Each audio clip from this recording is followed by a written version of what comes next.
নমস্কার বন্ধুরা, কেমন আছো তোমরা সবাই? আশা করছি সবাই খুব ভালো আছো। আমিও বেশ ভালো আছি।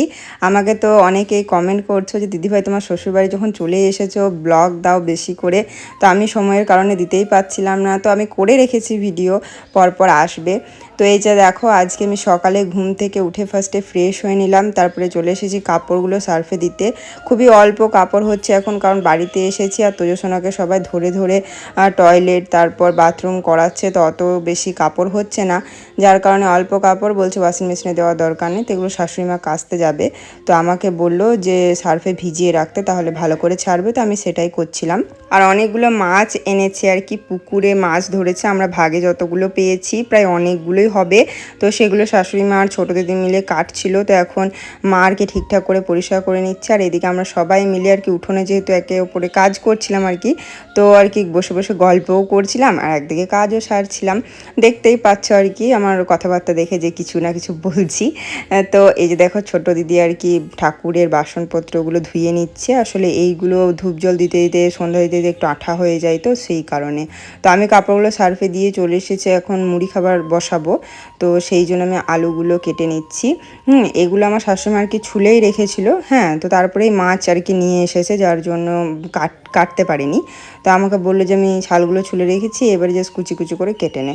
তো আমি সেই জন্য সেগুলো কেটে নিচ্ছিলাম। আর এদিকে আমার শ্বশুরমশাই পাইপ নিয়ে যাচ্ছে। আসলে আমাদের বাড়ির মধ্যেই দেখেছো একটা বড় বাগান আছে, তো সেই গাছগুলোতে জল দেবে, সেই জন্য আর কি পাইপে জল নিয়ে যাবে।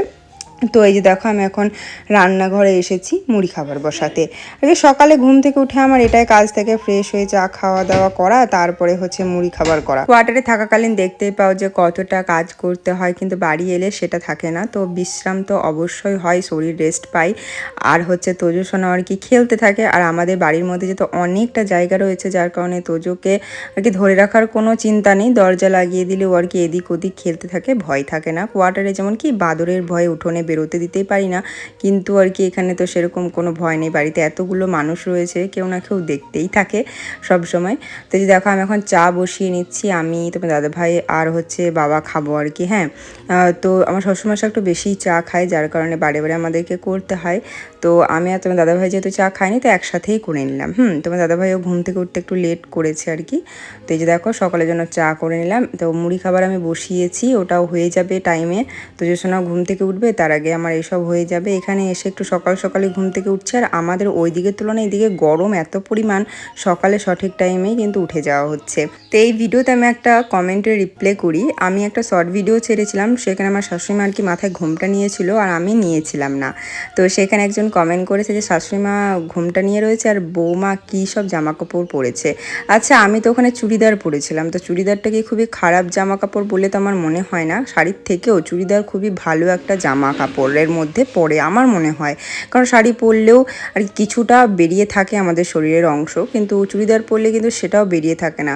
তো আমার মনে হয় চুড়িদারটাই কিন্তু বেস্ট। আর হ্যাঁ, ঘোমটা নেওয়ার ব্যাপারটা বলি, আমার শাশুড়িমা আর কি যে যুগের মানুষ বা আমার আদার্স সবারই আর কি, আগেকার যুগের মানুষরা ওইভাবেই থাকতো, মাথায় কাপড় নিয়ে থাকতো, আট পরে করে কাপড় পরতো। কিন্তু এখনকার জেনারেশনের ছেলেমেয়েরা কি আট পরে করে কাপড় পরে? বাঙালি আট পরে কাপড় একটা ফ্যাশন হিসেবে দাঁড়িয়ে গেছে। কিন্তু আমাদের ঠাকুমা, তারপর আমার যে শাশুড়ি মাসেরা, তারা তো একই জেনারেশনের, তো যেভাবে আট পরে কাপড় পরে অ্যাকচুয়ালি, তো সেই রকম কি আমরা বাড়িতে পরি? আমাদের জেনারেশন তো পরে না। আমি যেরকম চুড়িদার পরি, নাইটি পরি, শাড়ি পরি কুচি দিয়ে, তো সেইভাবেই তো পরে। এমনকি আমার ননদরা আছে, তারাও পরে। তো সেইখানে খারাপ কি দেখলে? আর সবসময় ঘোমটা নিয়ে থাকতে হবে এটার তো কোনো মানে নেই। ঘোমটা নিয়ে না থাকলে কি সে খারাপ হয়ে যায়, আর ঘোমটা নিয়ে থাকলেই কি সে ভালো হয়? আমার শাশুড়িমা হচ্ছে বয়স্ক মানুষ, তারপর তাদের কালচারে ওটা হয়ে আসছে, তাই তিনি নেয়। কই, আমার শাশুড়িমা সবসময় কিন্তু কাপড় নেয় না। আমি যখন ভিডিও করি তো তখনই নেই। আসলে কি তাদের কালচারে কেউ যদি তাদের কাছে আসলো বা তাদের থেকে বড় বা হ্যাঁ ভিডিও করছে আর কি, সেটা তাদের কালচারের মধ্যে পড়ে, হ্যাঁ মাথায় ঘোমটা নিয়ে থাকতে হবে। কিন্তু আমাকে আমার শ্বশুরবাড়িতে সেরকম কোনো বলেনি যে মাথায় ঘোমটা নিয়ে থাকো বা কিছু, আমাকে তো বলেনি। আর আমি এরকম যেমন জামা কাপড় পরি, তাদের সেটাতে কোনো প্রবলেম নেই। তো তোমরা এত কথা বলো না, কারণ যেহেতু আমার বাড়ির লোকের প্রবলেম নেই, তোমাদের প্রবলেম নেই, আমি আর কী বা করবো? আমি যেহেতু কমফোর্টেবল সেটাই তো পরবো। তো এই যে দেখো ভোট দিতে গেছিলাম, তো ভোট দিয়ে আসলাম। হ্যাঁ, তো এখন তোজো সোনা আর কি গাড়ি নিয়ে খেলছে, এই গাড়িগুলো ওর বাবা নিয়ে আসলো। ভোট দিয়ে আসার পরে তোমার দাদাভাই গিয়েছিল বাজারে, হ্যাঁ, কিছু জিনিস আনতে। তো সেখান থেকে তোজোর জন্য খেলনা নিয়ে এসেছে, তো সেগুলো ওকে দিয়েছে। আর ও নতুন খেলনা দেখলে বাপরে কী যে পরিমাণে খুশি হয় কি বলবো। দেখো ছোট বাচ্চা খেলনা তো ভেঙেই দেয়, ও একটা জিনিসও ঠিকঠাক রাখে না। এই যে দুটো গাড়ি দেখছো, আমি এই যে ভয়েস ওভার করছি, একটা গাড়ি কিন্তু ও শেষ করে দিয়েছে, ওর মানে একদম সত্যানাশ করে দিয়েছে। কিন্তু গাড়ি দেওয়ার পরে বা খেলনা নতুন দেওয়ার পরে ওর যে একটা খুশি, সেটা দেখার পরে মনে হয় সবসময় কিছু না কিছু কিনে দিই। হ্যাঁ, তো ঝড় বৃষ্টি তো এখন চারিদিকে লেগেই রয়েছে, দেখতেই পাচ্ছ। তো আমাদের এদিকেও ঝড় বৃষ্টি হয়েছে প্রচুর পরিমাণে, আর প্রচণ্ড ক্ষয়ক্ষতি হয়েছে। আমাদের বাড়িতে তো অনেক বাগান গাছ রয়েছে, যার কারণে কিন্তু এতটা ঝড় হওয়ার কারণে অনেক ক্ষয়ক্ষতি হয়েছে। হ্যাঁ, আমাদের যে একটা ফুল গাছ ছিল তুলসী মন্দিরের কাছে খুব সুন্দর, তো সেটা পড়ে গেছে, পেঁপে গাছ পড়ে গেছে।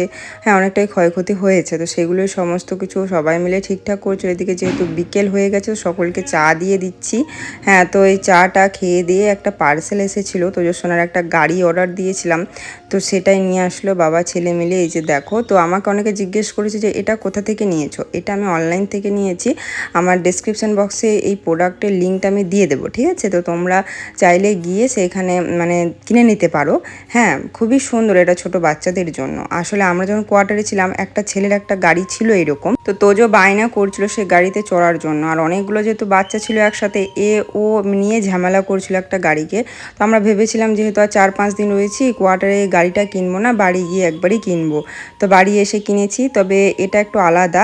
মানে এটাতে পা চাপিয়ে ওই যে রয়েছে না ড্রাইভারের মতন, ওটাকে কী বলে, হ্যান্ডেলটা ঘুরিয়ে দিলেই কিন্তু গাড়িটা চলবে। কিন্তু তোজো সেটা জানে না, ও জানে পায়ে করে এভাবে ঠেলতে হয়, কিন্তু এভাবে ঠেলার কোনো দরকার নেই। ও যদি বুঝতে পারে গাড়িটা কীভাবে চালাতে হয়, তাহলে কিন্তু ও অনেক মজা পাবে, আস্তে আস্তে শিখে যাবে। তো সেই দিন কোনো ভিডিও করিনি। পরের দিন একটা নেমন্তন্ন বাড়ি ছিল, আসলে আমি বলেছিলাম যে একটা বিয়ে বাড়ি আছে, তো আনফর্চুনেটলি ওটা কিছু কারণের জন্য আর কি হয়নি। হ্যাঁ, বিয়েটা হয়েছে, মানে আমার শ্বশুরবাড়ি গ্রামে হয়নি, অন্য জায়গায় হয়েছে, একটা দুর্ঘটনা ঘটে গেছিলো সেই জন্য। তো আজকে তারই অষ্টমঙ্গলা আছে, তো ছোটোখাটো করে একটা অনুষ্ঠান হবে, তো সেই কারণে আমাদেরকেও নিমন্ত্রণ করেছে, তো আমরাও যাচ্ছি।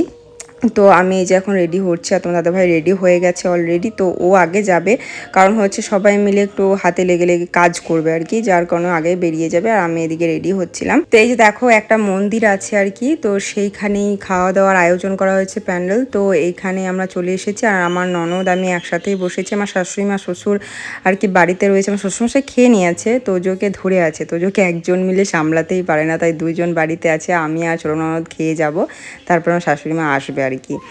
তো এখানে যে আমরা খেতে বসেছিলাম, যেন কি হয়েছে, প্যান্ডেলের ওপরে একটা বাদুড় বসে আছে, তাকে দেখে এত হাসাহাসি সকলের কি বলবো।